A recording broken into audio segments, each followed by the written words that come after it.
नमस्कार बच्चों, इस वीडियो में हम बात करेंगे आकांक्षा एंट्रेंस 2025 जो होने वाला है उसके लिए केमिस्ट्री का ये मॉडल क्वेश्चन पेपर है। इवन ये एक्चुअल क्वेश्चन पेपर ही है, 2024 में जो एग्जाम हुआ था वही वाला।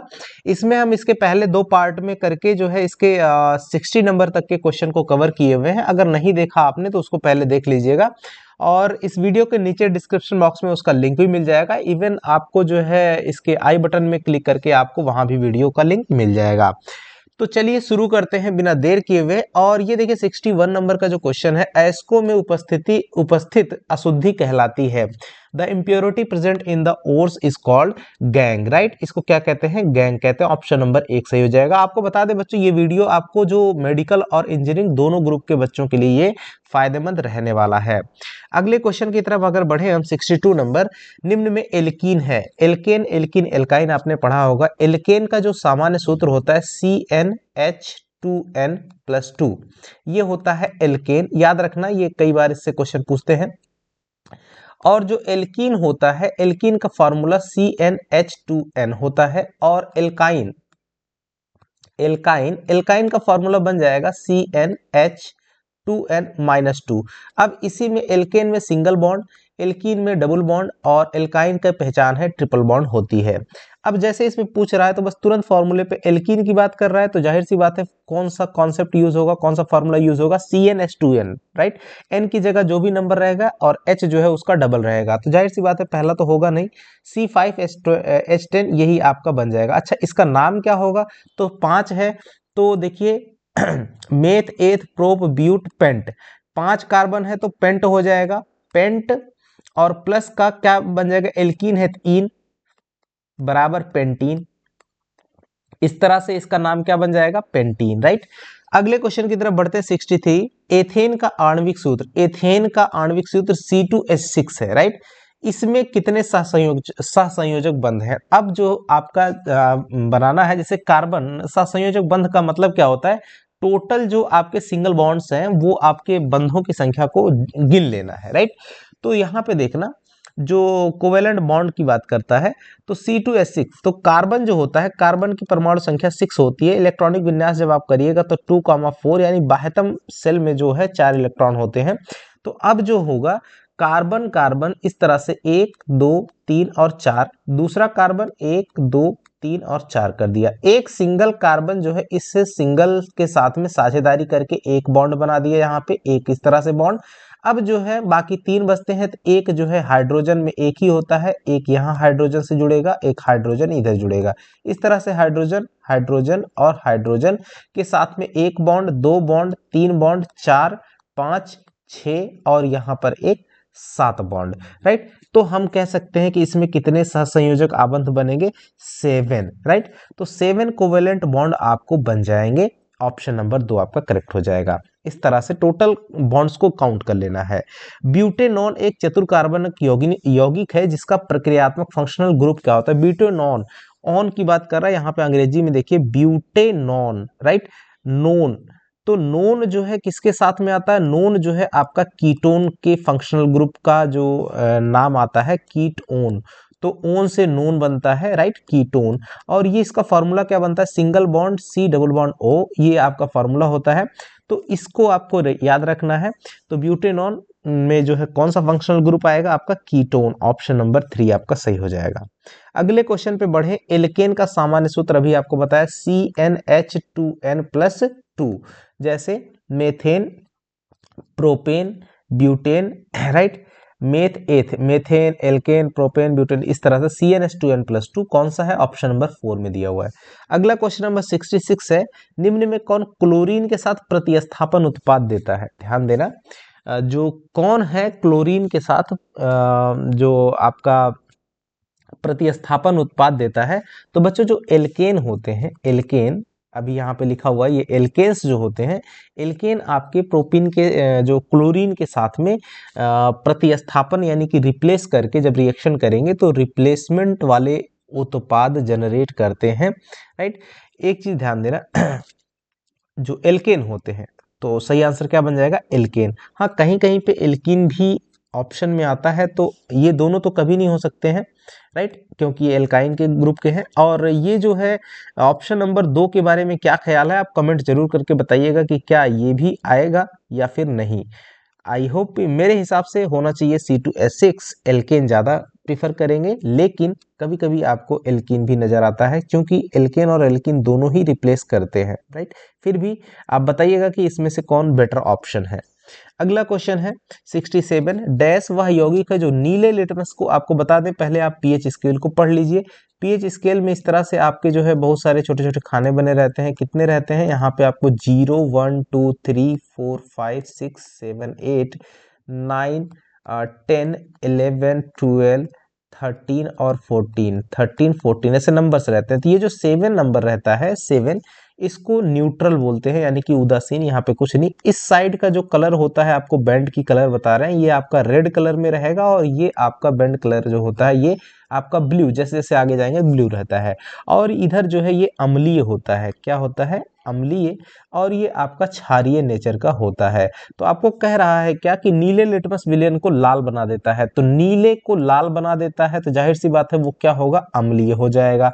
अम्लीय होने का मतलब इसमें से अम्ल ही होना चाहिए। तो अम्ल एक ही दिख रहा है, CH3COOH, जिसको हम लोग साइट्रिक अम्ल कह रहे हैं, एस्टिक एसिड कहते हैं, अर्थात सिरका कहते हैं, राइट। तो CH3COOH ये आपका एस्टिक एसिड है, जिसे सिरका भी कहते हैं। 68 नंबर, कौन सी जोड़ी अपरूपता की परिघटना दर्शाती है, यानी which of the following pairs exhibit the phenomena of allotropy.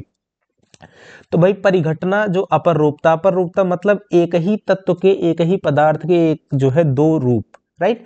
तो ग्रेफाइट और हीरा एक ही पदार्थ, कौन से पदार्थ? कार्बन के दो रूप हैं, ग्रेफाइट और हीरा। तो सही आंसर क्या हो जाएगा? ग्रेफाइट एंड हीरा। अगला क्वेश्चन है, देखिए सुगंधित पदार्थ। तो सुगंधित पदार्थ जो होते हैं बच्चों, वो आपका एस्टर, एल्कोहल, बेंजीन, ये सब सुगंधित पदार्थ होते हैं। तो इसमें से देख लीजिए, अगर कोई है तो यस, एस्टर दिया हुआ है तो ये आपका सुगंधित पदार्थ में जाएगा। इसके अलावा अगर आपको एस्टर की जगह एल्कोहल दे दिया या बेंजीन दे दिया ऑप्शन में, तो वो भी आपका सुगंधित पदार्थ का एग्जाम्पल है। अगला क्वेश्चन 70, NaOH के साथ जो उपचार द्वारा एस्टर, एल्कोहल व कार्बोक्सिलिक एसिड है उसका सोडियम लवण में परिवर्तन होता है, इस अभिक्रिया को हम लोग क्या कहते हैं? साबुनीकरण बोलते हैं। इंग्लिश में इसको सैपोनिफिकेशन बोलते हैं, सैपोनिफिकेशन, राइट। तो बच्चों अगर वीडियो पसंद आ रहा है तो लाइक जरूर करें, और अपने दोस्तों के साथ भी शेयर जरूर करिएगा, राइट। आगे बढ़ते हैं, और चैनल पे नए हैं तो सब्सक्राइब भी कर लीजिएगा। 71, हमें ज्ञात 118 तत्वों में से कितने तत्व प्रकृति में पाए जाते हैं? तो बच्चों 94 हैं, जो कि नेचर में जो है आपको मिल जाते हैं 118 में से। तो सही आंसर क्या हो जाएगा? 94, राइट। अगला क्वेश्चन है 72, आधुनिक आवर्त नियम के अनुसार तत्वों के गुणधर्म जो होते हैं उनकी परमाणु संख्या के आवर्ती फलन होते हैं, ऐसा अकॉर्डिंग टू जो आपका मॉडर्न पीरियोडिक टेबल है, मॉडर्न पीरियोडिक लॉ है, उसके अकॉर्डिंग होता है कि जो properties of elements are periodic function of their atomic numbers, ये सही हो जाएगा। अगला 73 क्वेश्चन है कि तत्वों का आधुनिक वर्गीकरण जो modern classification of elements is based on the discovery, तो किसकी खोज के आधार पर बेस्ड है? तो बच्चों जो हेनरी मोजले थे उनके खोज के आधार पर बेस्ड है, हेनरी मोजले, राइट। ऑप्शन नंबर 3 आपका करेक्ट होगा। निम्न में से उपधातु कौन सी है, यानी कि मेटलॉइड बोलते हैं। उपधातु वो धातु होती हैं जो धातु और अधातु दोनों की भांति व्यवहार करें, राइट।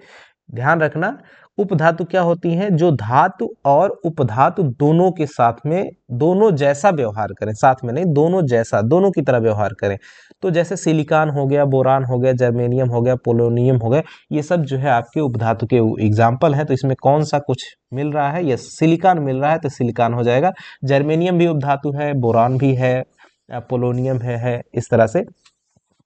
अगला क्वेश्चन है 75, एक तत्व M है जो आवर्त सारणी का 13वां समूह में स्थित है, इसके क्लोराइड का फॉर्मूला आपकी किताब का क्वेश्चन है, MCl3 हो जाएगा, राइट।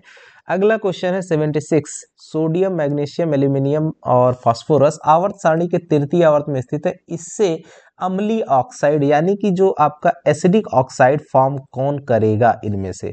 राइट, तो कौन करेगा? फास्फोरस करता है, और क्लोरीन भी करता है, लेकिन यहाँ पे क्लोरीन दिया नहीं हुआ है, इसलिए हम लोग जो है फास्फोरस को राइट करेंगे, क्योंकि इसमें से सिर्फ फास्फोरस ही है जो कि एसिडिक ऑक्साइड जनरेट करेगा।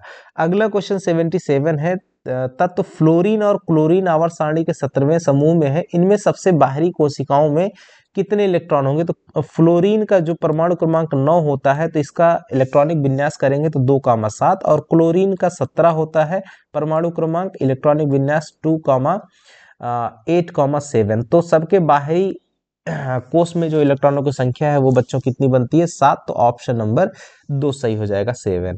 78 नंबर, किसी कोष में इलेक्ट्रॉनों की अधिकतम संख्या कितनी होती है? 2n²। ये बोहर और बरी ने नियम दिया था कि किसी कोष में इलेक्ट्रॉनों की अधिकतम संख्या कितनी हो सकती है? 2n² से अधिक नहीं हो सकती। बोहर एंड बरी का नियम है, ये याद रखिएगा।